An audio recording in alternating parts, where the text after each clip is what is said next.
Badan Meteorologi, Klimatologi, dan Geofisika BMKG memprediksi puncak musim hujan akan terjadi di seluruh Pulau Jawa pada Januari 2026.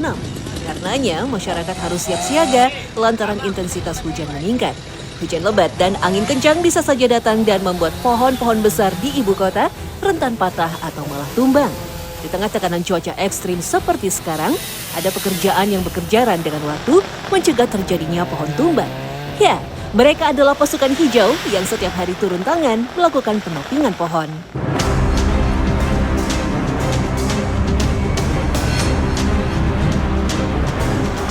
Di Jakarta, jumlah pohon tercatat mencapai sekitar 4,7 juta pohon. Sebagian diantaranya berada di tepi jalan, trotoar, dan median jalan raya. Pohon-pohon inilah yang jika tumbang paling beresiko menimbulkan korban karena berada di tempat umum yang ramai dilalui warga. Pemangkasan atau penebangan pohon dilakukan oleh tim khusus di bawah naungan Dinas Pertamanan dan Hutan Kota DKI Jakarta. Beranggotakan 7-8 orang dengan tugas yang berbeda.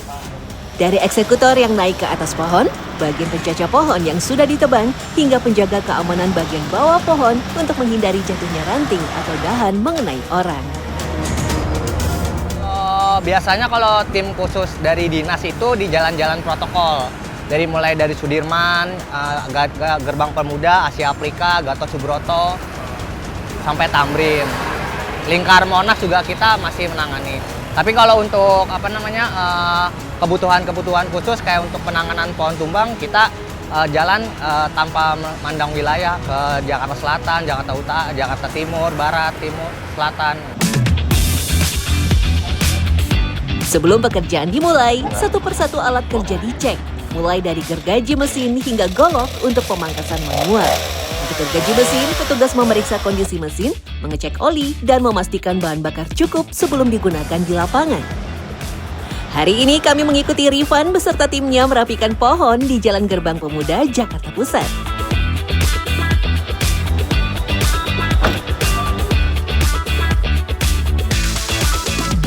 Ternyata tak semua pohon yang terlihat rimbun atau beresiko saat tim melakukan pengecekan di lapangan bisa langsung dieksekusi. Tim harus melapor dulu lewat dokumentasi yang di-share ke grup percakapan. Lalu keputusan apakah pohon hanya dipangkas atau harus ditebang ditentukan setelah ada analisis dari pimpinan agar tindakan yang diambil tepat dan aman. Setelah tiba di lokasi, Rifan dan tim langsung mensterilkan area kerja. Lalu lintas diatur agar aman dan tidak melewati area kerja.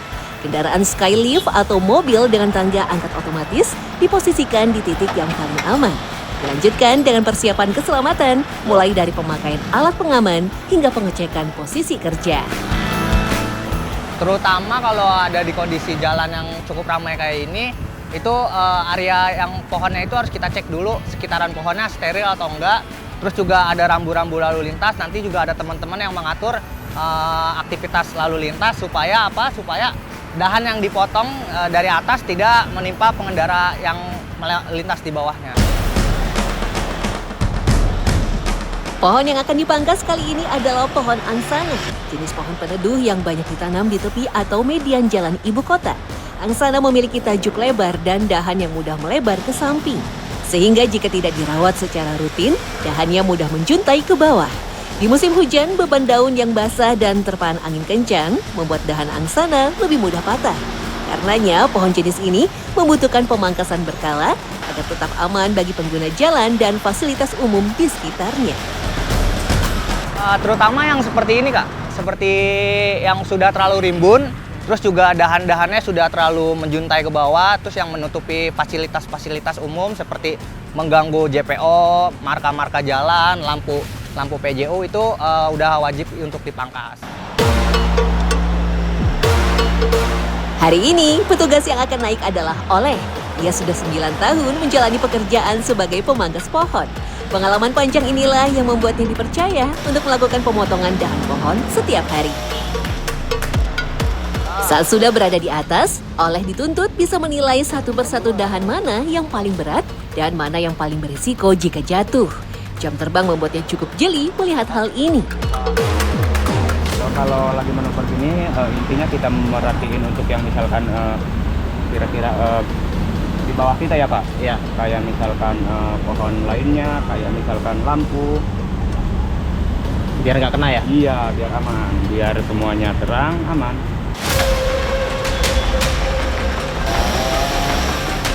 Walau lokasi kerja sudah steril, pemotongan dahan juga harus dilakukan dengan tepat supaya tidak membahayakan rekan tim yang berada di bawah.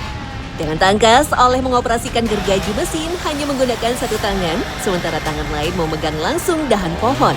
Dahan yang sudah terpotong tidak boleh langsung dibiarkan jatuh.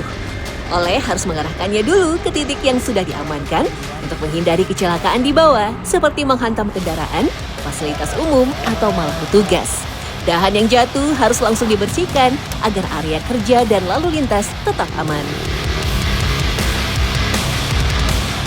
Diperhatiin dari pohonnya, kalau kita kan intinya gini ya Pak, yang mau dipotong. Jadi kita nggak asal motong, yang misalkan harus dipotong itu yang mana, yang misalkan kira-kira bebannya berat itu yang mana. Jadi kita tetap diperhatiin sebelum motong. Kalau memang misalkan kita udah mulai manjat pohon, yang penting kan kayak yang di bawah itu juga udah siap. Oh gitu. Jadi selain kita ngejatohin kudu aman kan, kayak kendaraan juga kan, gitu takut itu doang Pak.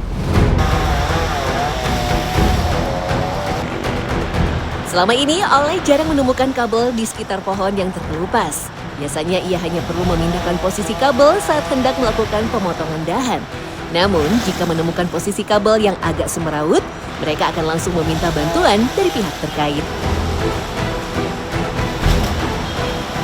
Kalau yang harus diperhatiin kita utamakan keamanan dulu. Keamanan, keseimbangan. Keamanan, keseimbangan. Caranya Pak? Caranya untuk misalkan kita di atas itu kan, kita kan harus sambil memotong ya. Iya. Jadi kita harus punya, setidaknya itu kan kita harus pakai sabuk pengaman. Sabuk pengamannya mana Pak? Boleh tunjukin? Yang ini Pak. Keseimbangannya kalau misalkan kita lagi kadang kan kalau kita lagi motong ada misalkan angin kencang atau licin karena misalkan hujan. Jadi kita harus benar-benar itu gitu Pak.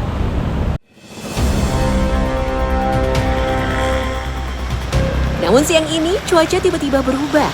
Hujan turun dan angin kencang mulai berembus. Dalam kondisi seperti ini, pemotongan dahan tidak bisa dilanjutkan. Hujan lebat disertai angin kencang membuat dahan menjadi sulit dikendalikan. Arah jatuhnya pun tak bisa diprediksi. Selain itu, hujan lebat disertai petir juga menjadi ancaman serius bagi petugas di ketinggian. Karena itu, demi keselamatan, pekerjaan dihentikan sementara. Ya, kita kalau misalkan kondisinya kurang memungkinkan, cuacanya hujan deras, hujan angin, kita berhenti berkegiatan. Kayak misalnya tadi itu kan kita lagi di atas. Ya, tadi di atas karena hujannya makin lama makin deras, otomatis harus kita hentikan. Emang risikonya apa? Kalau untuk ketinggian sendiri, kemungkinan besar takut tersambar petir.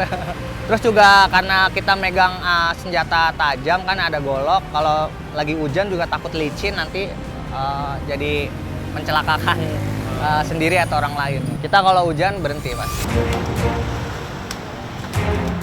Pekerjaan baru bisa dilanjutkan setelah hujan reda. Dahan dan daun yang sudah dipotong dibawa ke unit pengelolaan taman di Taman Marga Satwa Ragunan. Di sanalah sisa-sisa pohon diproses ulang menjadi pupuk agar tidak menjadi limbah yang menumpuk. Ada 7 tim pasukan hijau yang beroperasi di seluruh Jakarta. Setiap hari mereka disebar ke lokasi berbeda, menyesuaikan laporan dan kondisi pohon di lapangan. Dalam satu hari, setiap tim bisa merapikan sekitar 7-8 pohon. Bagi pasukan hijau, pekerjaan ini tak mengenal jam kerja. Saat ada laporan pohon tumbang masuk, tim harus segera bergerak tanpa menunggu hari berganti. Panggilan darurat ini harus mereka hadapi, selain harus melakukan penopingan pohon setiap hari. Terlebih di bulan Januari yang disebut-sebut sebagai puncak musim hujan tahun ini.